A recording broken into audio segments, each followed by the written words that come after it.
पिपरा नाम का एक सुंदर गांव था जहां पर सब लोग आपस में प्यार और लगाव से रहते थे। चारों तरफ खुशहाली थी, खेत हरे भरे, घर साफ सुथरे, बच्चे खेलते और बुजुर्ग शाम को चौपाल में बैठकर बातें करते। गांव में कोई भी अकेला नहीं था, हर किसी के सुख दुख में सब साथ होते थे। इस गांव में ही गीता रहती थी। गीता के माँ बाप गुजर चुके थे, अब वो अपनी दादी के साथ रहती थी, लेकिन बुढ़ापे की वजह से गीता की दादी से काम नहीं होते थे, इसलिए सारे काम गीता को ही करने पड़ते थे। गीता के घर के पास ही उसके चाचा का घर था जो गीता से बहुत प्यार करते थे, लेकिन गीता की चाची उससे बहुत जलती थी। वो अक्सर गीता को नीचा दिखाने के मौके ढूंढती थी, लेकिन गीता फिर भी चुप रहती। वो ना तो किसी से शिकायत करती, ना किसी का बुरा सोचती। अरे ओ गीता, ये क्या कर रही है? इतना धीरे हाथ चला रही है तो बाकी काम तेरा मरा हुआ बाप आकर करेगा। जल्दी हाथ चला, बाद में खाना भी बनाना है और लकड़ियाँ भी इकट्ठा करना है। ठीक है चाची जी, मैं अभी बर्तन मांज के मैं खाना बनाता हूँ और लकड़ियाँ इकट्ठा करता हूँ। अरे चल चल, तुझसे तो एक भी काम अच्छे से नहीं होता है और ज्यादा बकबक करने की जरूरत नहीं है। लेकिन गीता किसी की बातों पर ध्यान नहीं देती और चुपचाप अपने काम में लगी रहती थी। गीता के चाची की 2 लड़कियां भी थीं जिनसे गीता बहुत प्यार करती थी। एक दिन जब गीता उनके साथ बैठकर बातें कर रही थी, तब उसकी चाची वहां आई और बोली, ए गीता, यहाँ बैठकर क्या कर रही है? अरे ये पढ़ना लिखना तेरे बस की बात नहीं है। मेरी बेटी को देख, एक दिन पढ़कर अच्छी नौकरी करेगी और तू जाकर कोई काम कर, तेरा यही जीवन है। ऐसे ही कुछ दिन बीत गए। एक दिन जब गीता घर के बाहर बर्तन मांज रही थी, तभी गांव के धनवान विक्रम सिंह का पुत्र राजकुमार गरीब भेष धारण करके गीता के पास आता है और गीता से कहता है, जी थोड़ा पानी मिलेगा क्या? बहुत दूर से आया हूँ, थोड़ा प्यास लगा है।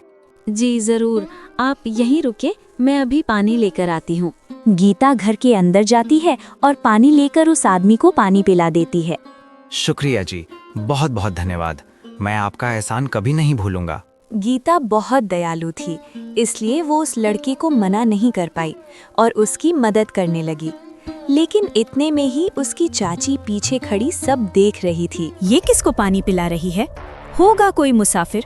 लेकिन अगर मैं माँ जी को जाकर इसी बात को बढ़ा चढ़ा कर बोलूं, तो जल्दी ही इस राधा की शादी किसी गरीब भिखारी से कर देंगे और ये सारी उम्र वहीं सड़ती रहेगी और मेरी बेटियां राज करेंगी, राज।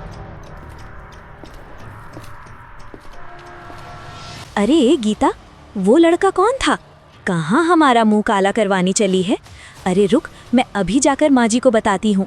ऐसा बात नहीं है चाची, मैं बस उसे पानी पिला रही थी, यहाँ तक कि मैं उसे जानता भी नहीं हूँ। अरे देख, झूठ बोलना बंद कर। मैं अभी जाकर माँ जी को तेरे बारे में सब बात बताती हूँ। वो जानती थी कि गीता सिर्फ उस बेसहारा लड़के को पानी पिला रही थी, लेकिन फिर भी बदले की भावना से वो दौड़ती हुई दादी के पास आई और न जानी गीता और उस लड़के के बारे में क्या क्या गलत बोली। गीता के चाचा भी पास ही खड़े सब सुन रहे थे और वो गुस्से में लाल हो जाते हैं। मान जी, इसकी जल्दी शादी करवा दो, नहीं तो ये हमारी परिवार की नाक कटा देगी।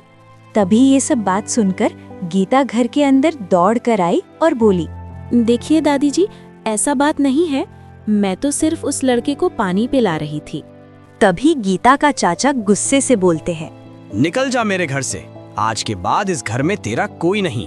गीता की दादी उसे बहुत रोकती हैं, लेकिन गीता चुपचाप उस घर से निकल जाती है। गीता एक बेसहारा लड़की थी जिनके माता पिता ऐसे बहुत दिन पहले ही छोड़कर जा चुके थे। वो दादी और चाचा चाची के सहारा पे रहती थी, लेकिन अब उसे सब छोड़ दिए थे। वो रोते रोते जंगल की तरफ जा रही थी। गीता एक पत्थर पर बैठकर बहुत रो रही थी। हे भगवान, आपने क्या किया? अब मैं कहाँ रहूंगी? एक तो मेरे माता पिता बचपन में ही छोड़ दिया और आप मेरे घर वालों से भी अलग करवा दिए। तभी एक संत का नजर गीता पर पड़ता है। वो गीता को रोते देखकर उसके पास जाता है और कहता है, अरे बेटी, इतना क्यों रो रही हो? और तुम इतना घने जंगल में क्या कर रही हो? गीता सब बात बताती है जो उनके चाची ने किए। बाप रे, ये तो तुम्हारी चाची है या फिर चुड़ैल? ऐसा नहीं बोलिए संत जी, वो अच्छा है या फिर बुरा, लेकिन वो मुझे बचपन से ही पालकर यहाँ तक लाई हैं। अच्छा ठीक है बेटी, तुम अभी घर जाओ। नहीं संत जी, मेरे चाचा ने बोला है तुम घर में कभी मत आना। मैं चाचा की बात नहीं काट सकता हूँ। अरे बेटी, तुम यहाँ कहाँ रहोगी? ये बहुत घना जंगल है, यहाँ पर बहुत जानवर रहते हैं। यहाँ रहना अच्छा नहीं होगा, तुम चुपचाप घर जाओ।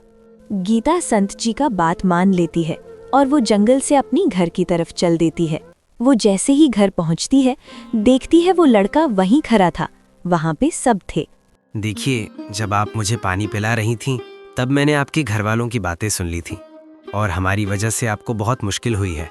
और तो और, आप बहुत नेक दिल हैं, जिससे अब हमें आप अच्छी लगी और हम इस राज्य के विक्रम सिंह के पुत्र हूँ आज अपने मंत्री के साथ आपका हाथ मांगने आए हैं।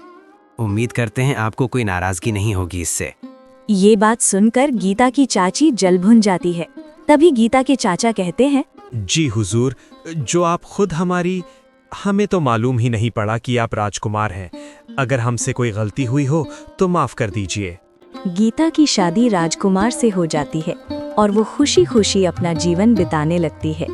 उसकी चाची को भी अपनी गलती का एहसास होता है और वो गीता और राजकुमार से माफी मांगती है।